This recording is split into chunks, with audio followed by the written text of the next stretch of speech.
Hello, I'm Hal Lublin. And I'm Mark Gagliardi. Since the dawn of humanity, one issue has gone unsettled. With the fate of the world in the balance, we're here to settle, once and for all. Best EGOT winner. That's right. Don't worry, everyone. We got this. Podcast should have a theme song. Podcast should not have a theme song. Yes, they should. No, they shouldn't. They sound good. Yeah, but people are just going to skip past it. You know what? You're right. We got this. Hal, put on your tuxedo. We're going to an award show. No, we're going to 4 award shows. The Emmys, the Grammys, the Oscars, and the Tonys, my friend. It's finally our time. I was going to do a bit at the top.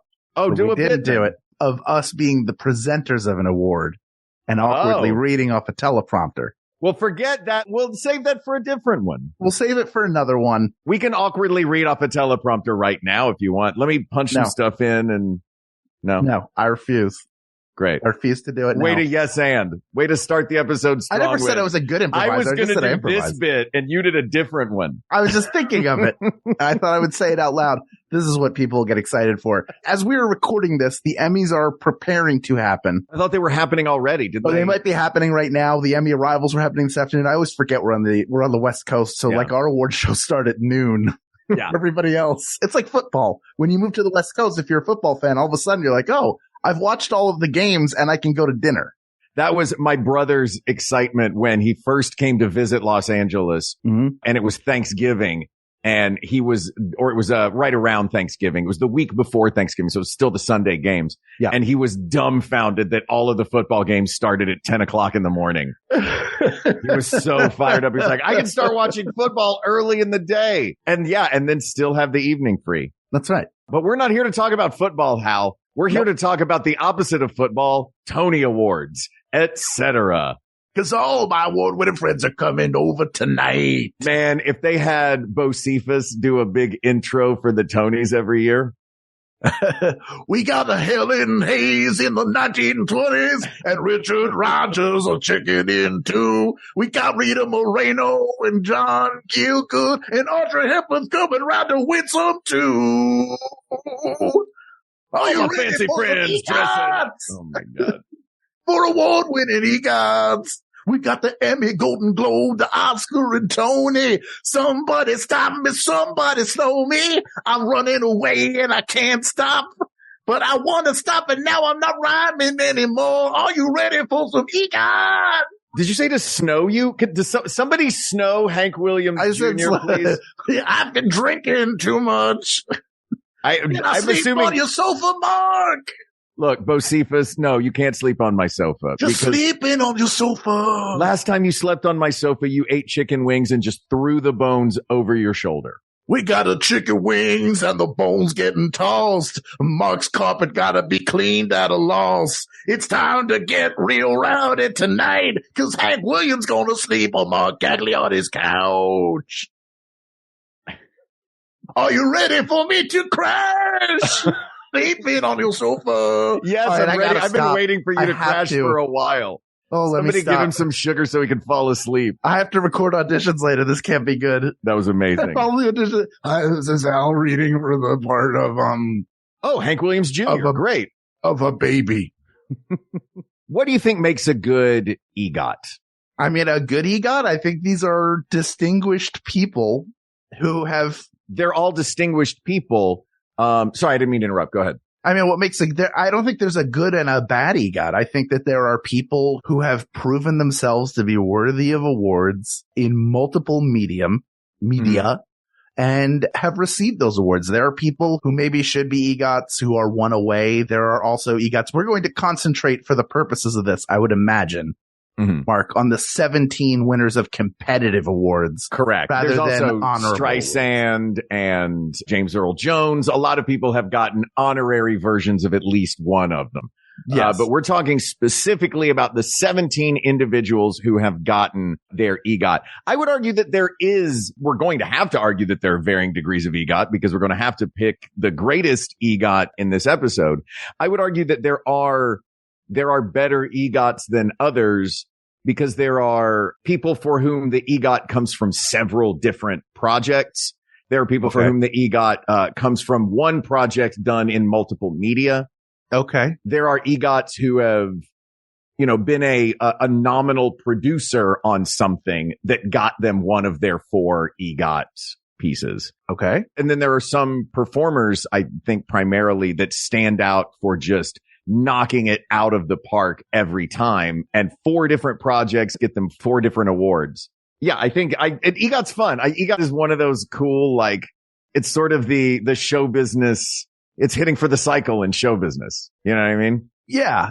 Yeah. I feel like I didn't even have an awareness of it, which is really odd because I was intensely obsessed with the Oscars for a long time, sort of watching and figuring out who was going to win.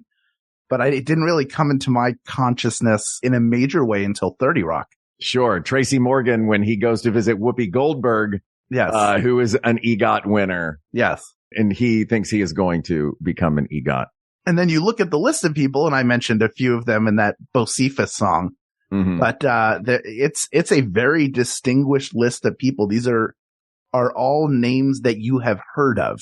There is no one on this list of 17 people that you do not either have a direct awareness of who they are or that you haven't intensely enjoyed something that they've made.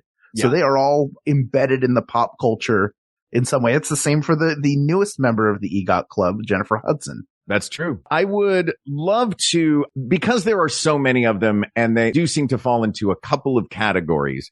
These are all superlative people. We can say that a million times and probably will, but we do have to pick just one out of this crew. I've divided them up into 4 categories. Okay.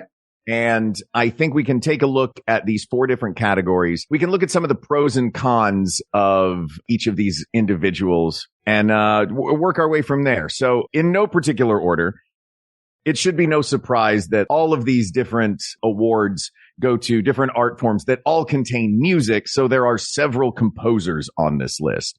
Sure. We have 6 composers on the list. Mm-hmm. We have 7 performers on the list.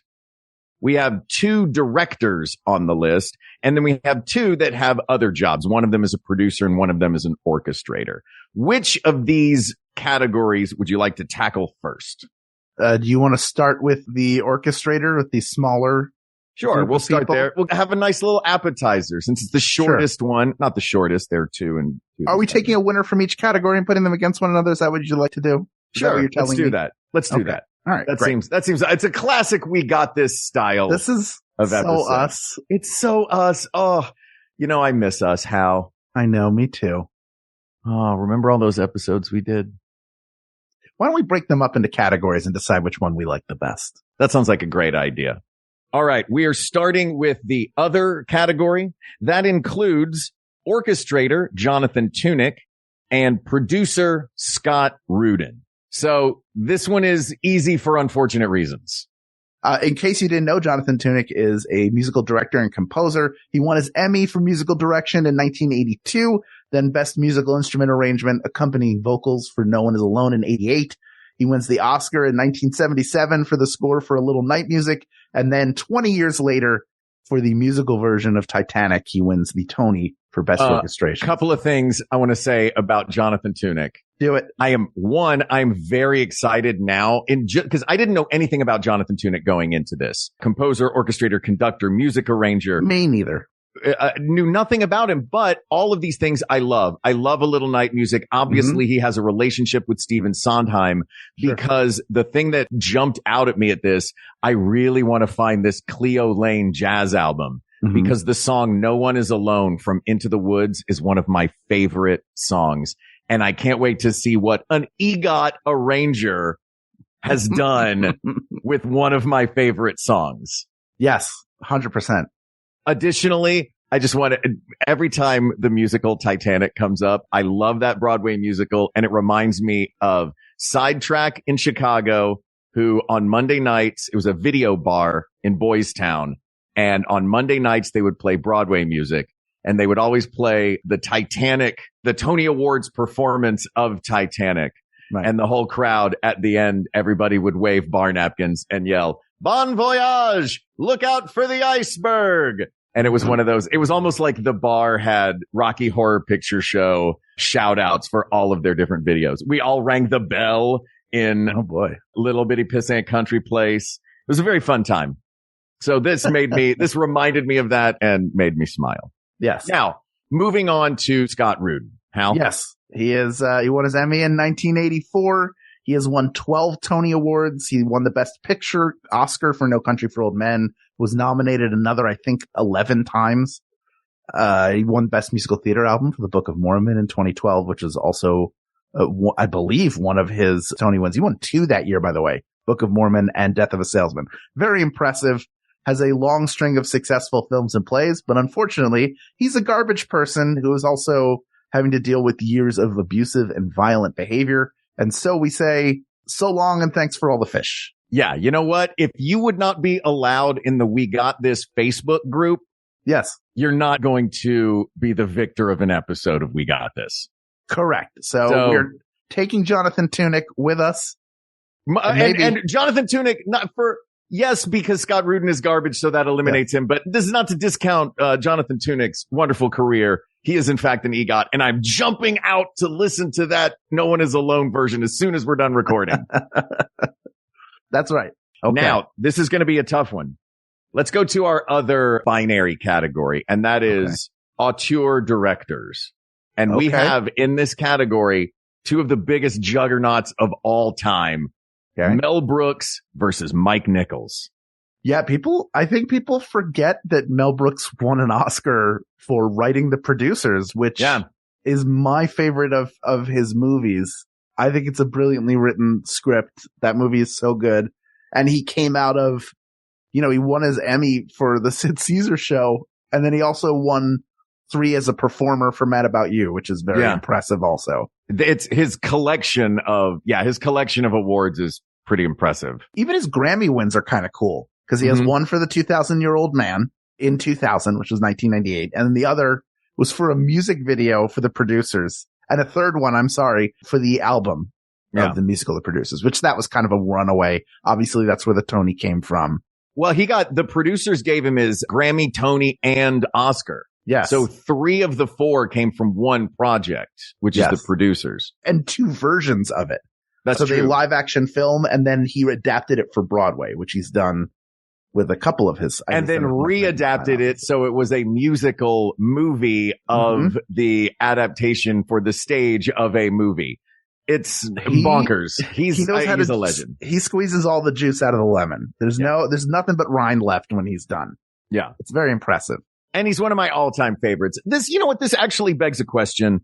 Are we looking at the EGOT specifically, or are we looking at the EGOT winner's entire body of work? Meaning, are we looking at Mel Brooks's entire body of work in this instance, or are we looking at The Producers, Mad About You, and Sid Caesar? I think what we're doing is first taking a look at their award wins. If somebody has won a ton of awards, that's going to probably give them better consideration. Doesn't mean they'll win. Sure. Right. But also, I think we look at the variety of things for which they've won an award. Are there people who have won for, I'm interested to see one, and Jennifer Hudson, I think, might be a good example, where the 4 awards are for completely different things. Yeah. That show off sort of a range that is very impressive. Not to say that the other people don't have range, but I think that's something to consider. If they're deadlocked, then I think you go to their larger career. Now let's look at Mike Nichols. Mike Nichols is one of my favorites. I did just start reading his biography that came out recently. That is great. And Mike Nichols is one of my favorites. As a director, he's one of the all-time greatest directors. Most of his awards are for directing, except for his Grammy, which is from one of my favorite comedy albums of all time, which is An Evening with Mike Nichols and Elaine May. So I love that his early career as a performer at Second City with Elaine May, completely improvising this album of comedy. That's what gets him his first of the EGOT. And then in 1967, he directs The Graduate. Yep. And then, from starting in 64 all the way up through 2012, he has 9 Tonys, all for directing. Yep. Except one for Best Musical, because he directed Annie in 77. And then 4 Emmys in the 2000s for the play. Both of them plays turned into TV miniseries or movies, which is Wit and Angels in America. But it's interesting to have him direct Angels in America, which is this very stark drama. Yeah. And then, of course, all of his Tonys, a lot of them are from, he became Neil Simon's go-to director. He directs Barefoot in the Park. He does The Odd Couple, Plaza Suite, Prisoner of Second Avenue. Then he does Death of a Salesman. Like, he does show, and Annie. Like, just to go Death of a Salesman, Annie and Spam-A-Lot. Like, it's just, everything there is so varied that for me, I would probably go with Mike Nichols here because, like, when I look at Mel Brooks's awards, not that I think that they're cheap at all, but that a lot of them come from him squeezing the juice out of the lemon. Out of the producers. Which is very impressive. Sure. But the breadth of awards that Mike Nichols has won, and that he has one of them as a performer, and then the rest of them as a director, like what he was able to do, and all the Nichols and May stuff, it's so good. If you've never listened to it before, there is a movie that is my favorite Mike Nichols project.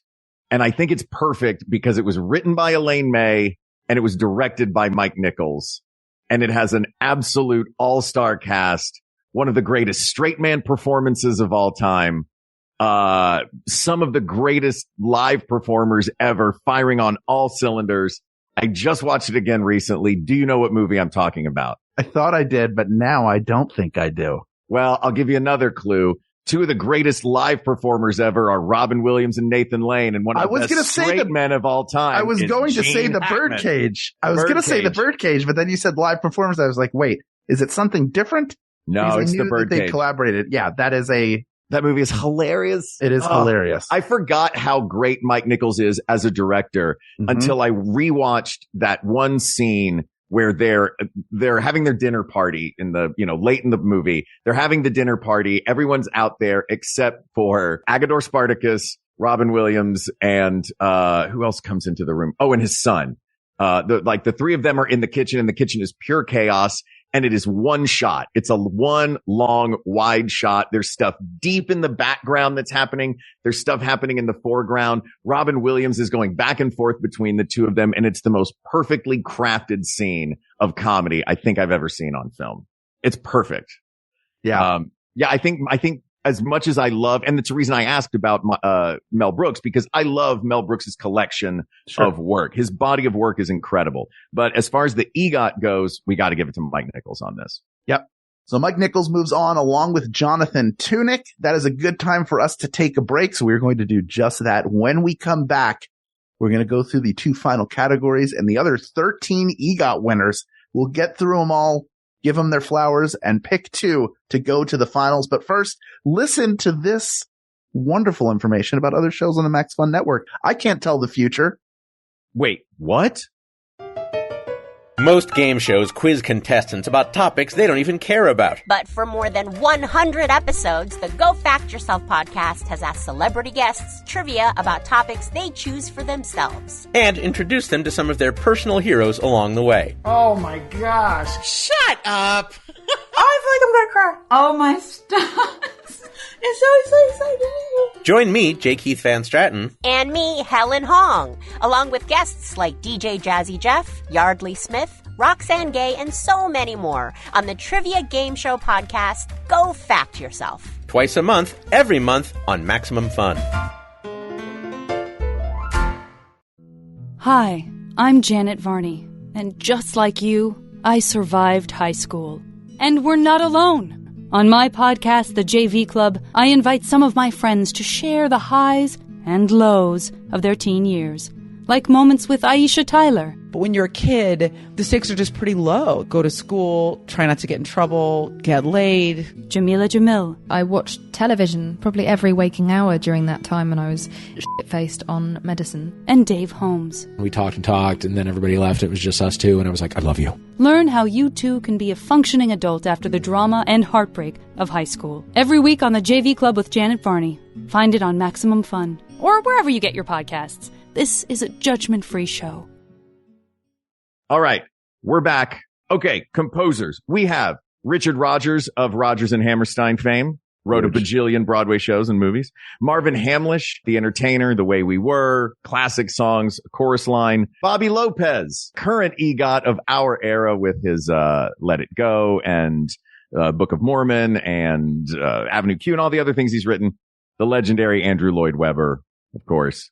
His lyricist, Tim Rice, and the great and most recent winner of the EGOT, Alan Menken, or most recent winner of an EGOT of the composers.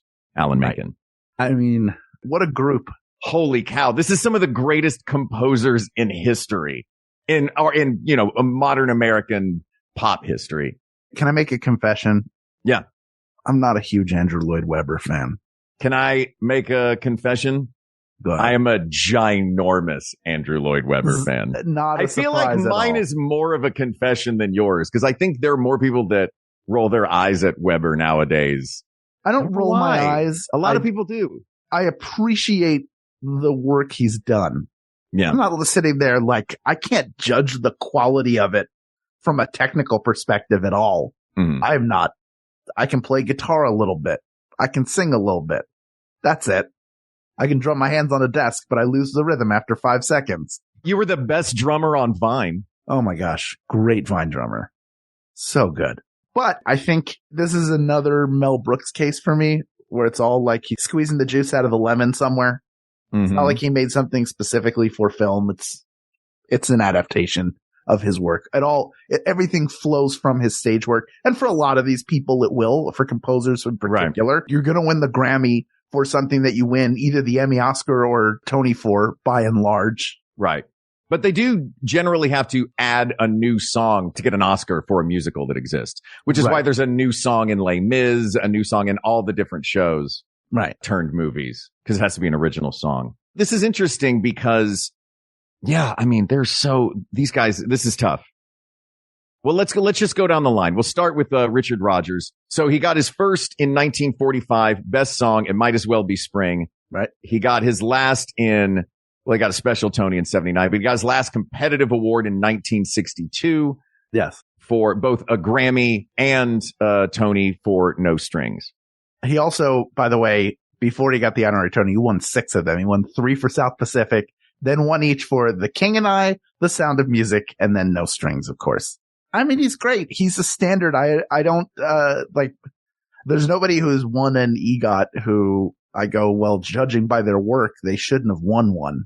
Right. No, I mean, of course, Richard Rodgers is an EGOT. Like Rodgers and Hammerstein. I'm surprised Oscar Hammerstein is not an EGOT as well.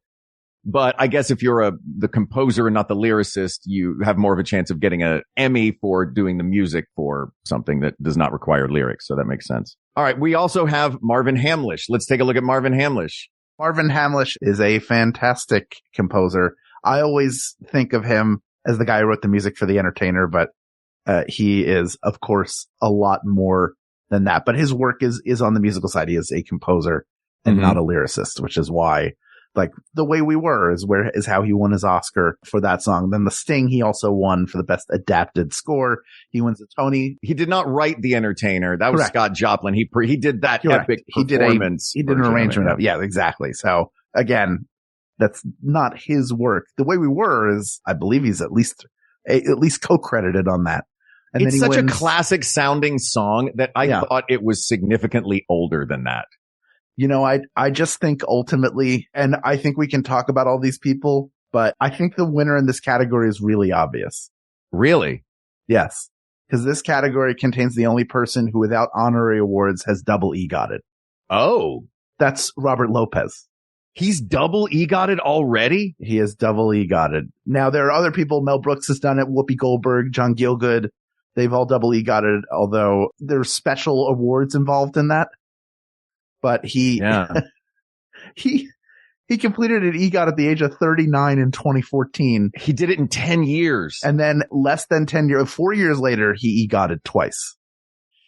Boy, that's tough. I thought you were going to say Alan Menken just because he's the music of our childhoods. No, I love Alan Menken, but I think that Robert Lopez and his wife, Kristen Anderson Lopez, are an extremely formidable team. And they have the Midas touch. which many of these composers did. Richard Rodgers, Alan Menken, of course. And that isn't like, I think that's minimizing their talent to say Midas Touch, because it just assumes like they just sort of, they're hardworking and they are so supremely talented that all of these composers have in one way or another created the score for someone's childhood or their adulthood or their most memorable film and stage and television and recorded moments. But double EGOTing and doing all of that. Frozen, Book of Mormon, Avenue Q, WandaVision, Coco. Holy cow. Like, Can I tell you a quick Robert Lopez story? Sure. I was on a panel with him once in John Hodgman's show in New York. And we had done John Hodgman's show together. So we met and I was there. He wanted to talk about my time working at Disneyland. So cut to years later, I get on a plane and I sit down and I told you this story, I believe. I sit down and next to me, I look and I'm like, wait a minute. Is that? And I turn to him and I go, hey, aren't you Bobby Lopez? And he smiled and he went, yeah. Aren't you the mayor of Disneyland? And we had a delightful conversation on the flight and it made me very happy. So he is not only a brilliant double EGOT composer, he's an incredibly kind dude. Can I ask an honest question about that conversation? Yeah. Who put their headphones in first to end it? We actually talked for a while on the plane, but we both were conscious of headphone time. Like we've completed a conversation now. Yeah. I don't remember who did it, but I do remember we both had a sense of like, we've completed this. We'll have another exchange later, I'm sure. And yet we still haven't gotten him for the show. Now that you know him personally. I know. We'll get him for the show. Ian and Lin-Manuel Miranda are two great white whales. Right. I feel like we came really close with Lin. We'll harpoon both of them one of these days. Like in a heartbeat, within a heartbeat of him. Like had people campaigning to have him do the show. Unfortunately, at the time he was, what was it? He was doing Hamilton. Yeah. We couldn't get him, but who knows what the future holds. We'll get him when he gets his EGOT. Right now, he's only got 3 of the 4. Yeah, he still needs an Oscar. He still needs an Oscar. Lynn, come back after you win the EGOT. We're happy to have you. All will be forgiven. But yes, we got to give this to Robert Lopez. I did not realize that he had doubled. That's amazing. And 39 years old when he did it the first time. Yeah. Is really, really, really impressive. If you want, you mentioned before, hard work versus Midas touch. If you really want to see the Lopez's hard at work, there's amazing footage of them in the Frozen 2 behind the scenes documentary on Disney Plus. You can basically watch them get frustrated with a song, have a breakthrough and crack open the music in this, in that particular movie. So it's really fun. Check that out. I would love to see that. I'm fascinated by the creative process. And they let you in, which is really cool. That was what I loved about Let It Be. You've watched Let It Be, right? Oh, yeah. Just watching them figure out songs and go like, oh, they're doing a lick that is iconic. I'm watching George Harrison like figure it out. I like it. It's like, I love it when they lock into that lick. I kind of love it more when you hear a lick that you've heard 10 million times, but 90% of that lick, there's like 1 or 2 notes that are a little different. And you're like, oh, I know what he's going to eventually do. Yeah. I'm just sitting here waiting for him to get there. Anyway. Or John figuring out harmonies, and it doesn't quite sound right. And he knows it. I love watching that stuff. I have immense respect for musical composers because they speak a language that I know like 2 words of that I wish I understood more. And it's brilliant what they're able to, it's like they are creating in 4 dimensions. It's unreal to me. Yeah. To have won a double EGOT and to have done it at such a young age and then go around the horn and do it, to have done it once at a young age and then go around the horn and do it again. Holy cow. It's just so impressive. I wouldn't be surprised if he did it another couple times. He's young still. It's super impressive. All right. So we are looking at Mike Nichols, Jonathan Tunick, Robert Lopez, and now it's time to go into the performers. We have 7 of them who have won the EGOT. They are in order of receiving their EGOTs: Helen Hayes, Rita Moreno, John Gielgud, Audrey Hepburn, Whoopi Goldberg, John Legend, and Jennifer Hudson. I want to start with Helen Hayes because Helen Hayes is one of those ones that I was talking about earlier where you're like, How did Helen Hayes wind up with a Grammy? Mm-hmm. Turns out Helen Hayes got a Grammy for Best Spoken Word Recording in 1977 as one of many luminary performers on an album called Great American Documents. That's right. Helen Hayes won a Grammy for reading the Constitution on a record.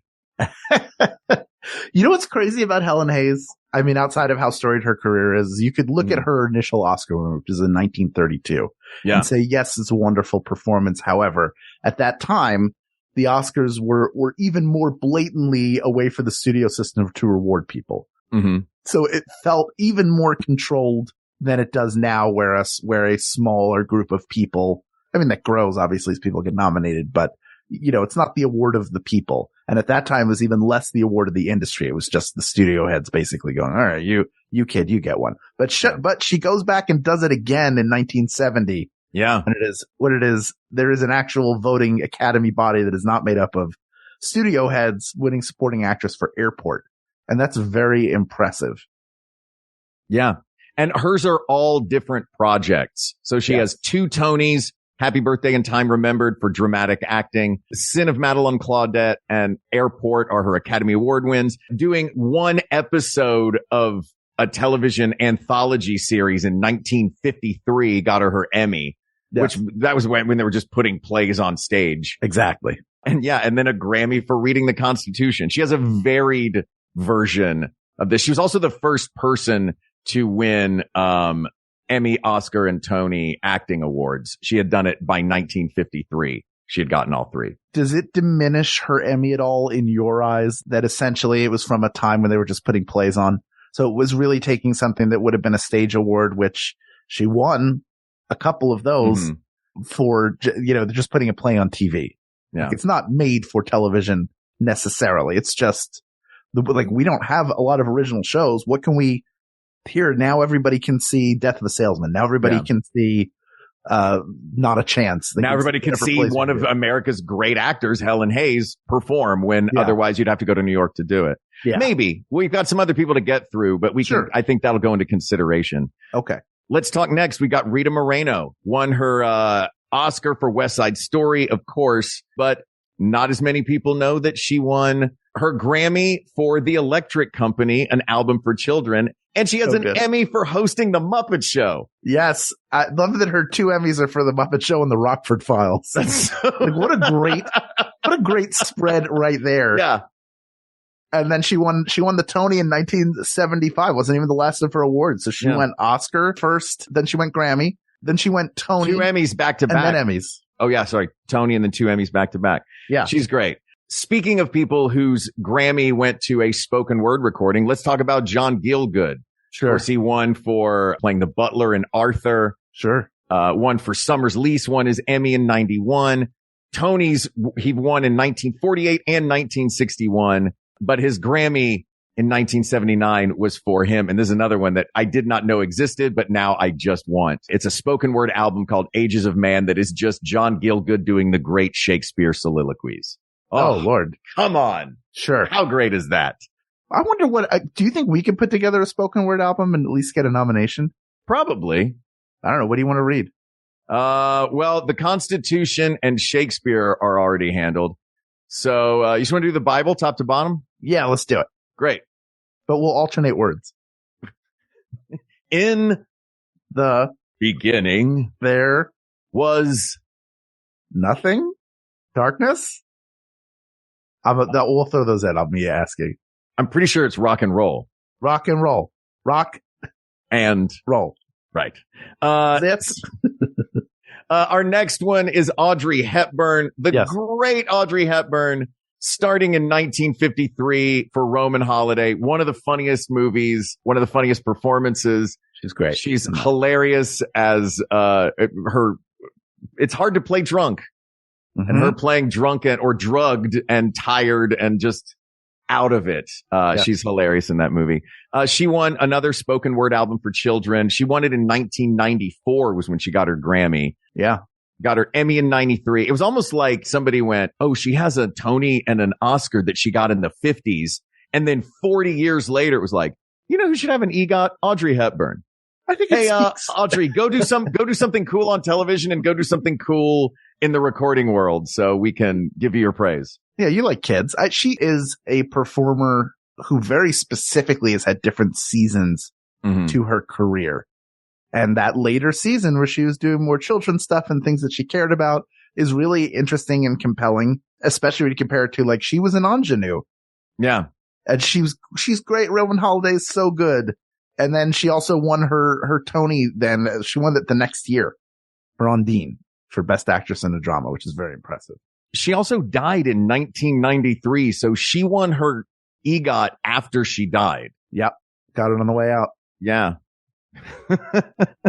Grab it on the way out. Grab it on the way out.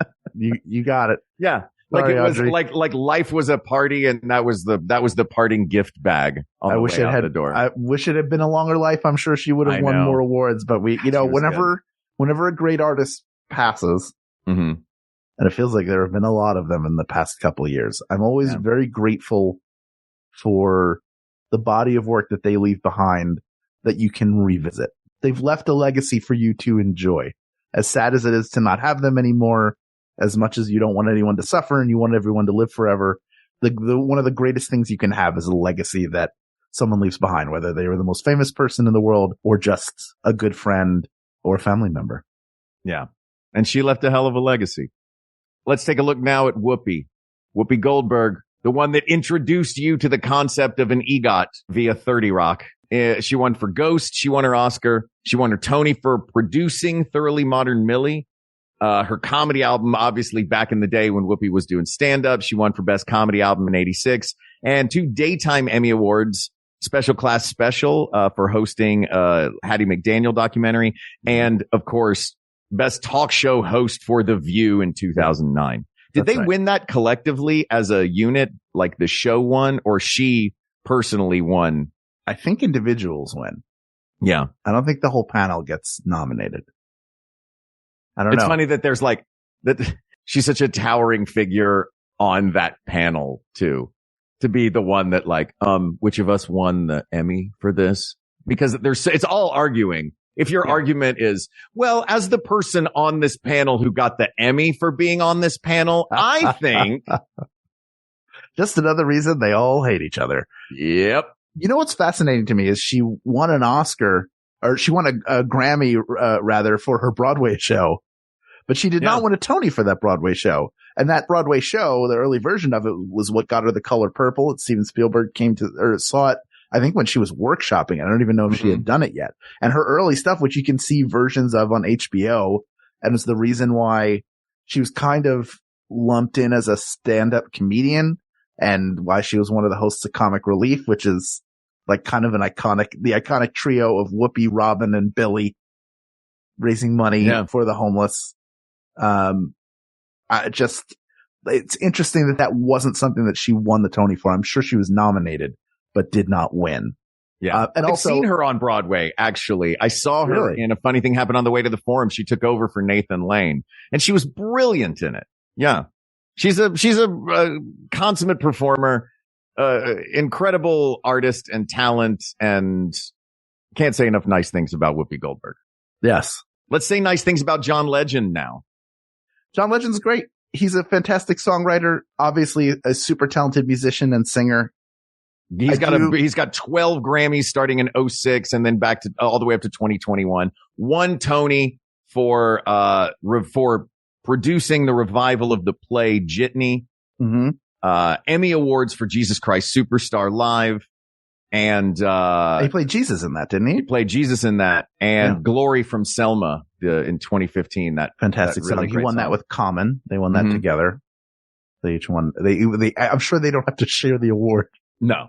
But yeah, he's fantastic, super talented, very charming, kind of a do-it-all performer. He is in the same way that Justin Timberlake is, and a little bit Bruno Mars. I haven't seen Bruno Mars act as much, but a throwback to the variety performer of the 50s, 60s, and 70s. Yeah. Which again is a throwback to the variety performer of vaudeville that came through radio, that came through television. And, like he's the kind of guy who, I'm sure he has played Vegas, but in the 60s would have had a Vegas residency, and not in a bad way. Same with Justin Timberlake. They're He's very good at a lot of things. I still think of him as a musician. Everything comes out of him being a musician. I don't think of him as an actor. And I know he's done some stuff and he's very good in the stuff that he's in, but I don't, he is a different kind of performer. I think of, like, I associate him with Grammys a lot more. Well, sure. It's fitting that the Oscar that he won was for that song, which is also, great song for a great movie. And we're going to talk about Jennifer Hudson. She's our last one we're going to talk about in just a second. But he has the thing that kind of and I don't want to say that this is not a detraction. These are people that have EGOTs, but being one of the producers on a project that wins for best play or best revival of a play or best picture or something, being one of the producers on that project feels a little bit like technically getting the EGOT. Right. Getting the EGOT on a technicality. Like in this case, it's John Legend for being a producer on Jitney.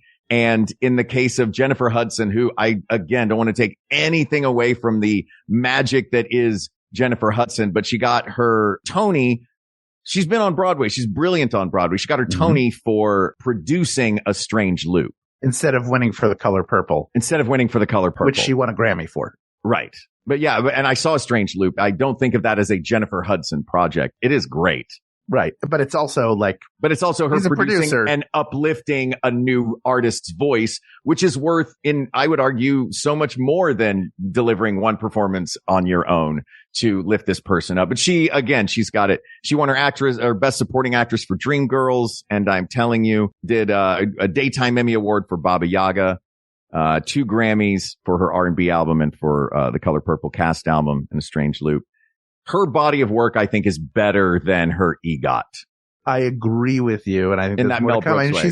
She's launching her own talk show. Yeah, she's amazing. She's young. She's working now. She's crushing it. Yeah, I love to see her. Someone who got out of the American Idol machine, and for whom, I mean, I'm sure she's appreciative in some way because it helped reveal her to a larger audience. Yeah. You know, she ascended quicker than I think she would have otherwise. Although with her level of talent, you sort of go, well, it seems like it was only a matter of time. And now here she is just dominating the world. Winning the Oscar was incredible. What an incredible moment. What an incredible performance. Yeah. I wouldn't take anything away from her. I would not take her out of this category, I don't think. No, I think I know who I would take out of this category, and I'm wondering if it's the same person you'd take out of this category, simply for the variety of her wins. And a little selfishly and a little, admittedly subjectively, because one of her wins was for The Muppet Show. Yeah, you want to take Rita Moreno out? Let's take Rita Moreno. Okay, so who do we have? Rita Moreno. Our finalists are, we have Rita Moreno, Robert Lopez, Mike Nichols, and Jonathan Tunick. What are you thinking, Hal? I think it's, I know who I would pick. I think I know who I would pick too. You want to drop it on 3? Sure. 1, 2, 3. Robert Lopez. Nichols. Oh. I thought I was jumping onto the whole double EGOT thing. The double EGOT thing is super impressive. It's something Mike Nichols obviously cannot achieve. Sure. It distinguished him among the composers, and it's a super impressive body of work that he has. But this is where I kind of look at, I mean, maybe you do just say, hey, look, you have 2 EGOTs, so you are the most EGOTed. He's the most EGOTed. And therefore the best. This is where we really get into, like, what would make out of these 2 the best. And I just look at, again, although Lopez has a lot of variety, like Book of Mormon and Avenue Q maybe share a little DNA with one another. But Frozen is completely different. Well, yeah. And Coco is completely different. Absolutely different from all those things. So but he always wins for composing. Mike Nichols won for 3 of his categories. He won for being one of the world's great directors. Right. Which he learned and honed through the Second City, which is where we come from originally as well. And he came up at Second City with Elaine May, and they were such a great duo together that they improvised a Grammy-winning album. They won a Grammy for an album they made up as they went along. Yep. This is tough. Yeah, this is where maybe I'm veering off. I just look at his collective body of work and I go, oh my goodness, look at all of the things that he achieved in all these different medium. Even to be a director in those different media is really impressive to me. He directed so many different styles of things. I mean, Annie and Death of a Salesman and Angels in America and The Birdcage. Like, yeah. As a director, it's impressive. So varied. However, there are so many different, like we pointed out, those different Broadway shows, and then Coco and Frozen and WandaVision. Look, like, here's these are two very talented in a million different ways and able to work in a million different genres. That's really the test of, they were able to take their skills and take it to different places. Like, I mean, I'm sure it's a difficult struggle, but it feels like it comes across as with ease. Yeah. Here's a thought, Hal. Yeah. One thing that we always talk about on this show is we objectively answer subjective questions. Yes. Right? It seems like right now we are subjectively looking at the two of them when there is an objective Tyrion staring us in the face. And that is only one of them is a double EGOT. So you're saying it should be Robert Lopez? I'm saying it should be Robert Lopez if we are trying to make an objective decision in something that is clearly a subjective category, which yes, is every episode we do. People of the world, Mark is right. He has won the awards twice. He's gone around the horn twice. A number of people that we discussed have won multiple awards. They might have a couple of Emmys and a couple of Tonys and a couple of Grammys, but only one Oscar, a couple Oscars. Like they had a big success in one area, like a spoken word album for Helen Hit, like stuff like that is something. And winning a ton of Tonys is nothing to sneeze at. But also to have won multiple Oscars and multiple Grammys and multiple Emmys and multiple Tonys is just like, we can't ignore it. And he's so young. He's just getting started. He and his wife they're going to win more of these. You have to get used to it. So if we revisit I'm happy about it. And if you don't get used to I'm happy with it. If you're mad about it, you know what? Let it go. Yeah. Stay mad. That's what we say. That's right. Or let it go. That's a reference to something that they wrote that I just got. Point being, if we were to redo this in a couple of years, we might be saying, well, it's still Robert Lopez because now he's done it 3 times. Yeah. Like that is completely possible. And that is what makes him the greatest EGOT winner. Plus he shared a plane with Mark. None of these other people got on a plane with Mark. That's true. As far as we know, they're actively avoiding him. And the rest of them refused. Mark, he keeps clean. He smells fine. Yeah. At worst, he smells fine. He's a good smelling guy. He cares about himself. He's fastidious. I'm like a melted pizza pie right now. Just right now. You and I have traveled a lot together, my friend, and you are an excellent travel companion. Well, thank you. I try to keep it neat. I try to stay out of everybody's way. That's all. That's just do that when you travel. Just stay out of everybody's way. Stay out of everybody's way. Stay out of the way. Put your headphones in. Yeah. Put your headphones in and stay out of the way. Yeah. Anyway, Robert Lopez is the best EGOT winner, asked and answered. Thank you to Anita Smallin for this topic. What a delightful trip to take.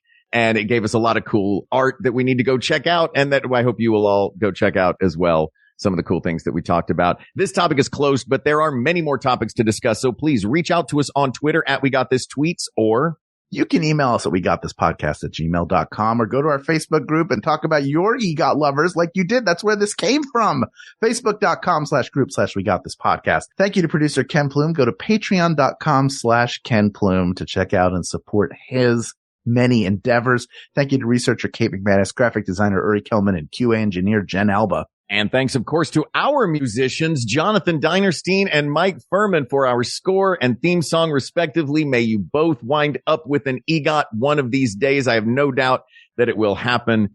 And thanks to you, the people of the world, for giving us a chance to sit down and talk about some really, really talented artists that we can all aspire toward their caliber of work. Hal and I would gladly take all of the people of the world on the red carpet with us to all 4 of these award shows. And I lost my train of thought. Hal and I would gladly take all of the people of the world to these award shows, and we would have the time of our lives. We would come home at dawn, awards in hand, after a late night trip to Astro Burger. Thank you. Thank you. Thank you. For Hal Lublin, I'm Mark Gagliardi. For Mark Gagliardi, I'm Hal Lublin. Don't worry, everybody. We got this. We got this. MaximumFun.org. Comedy and culture. Artist owned. Audience supported. We got this. MaximumFun.org. Comedy and culture. Artist owned. Audience supported.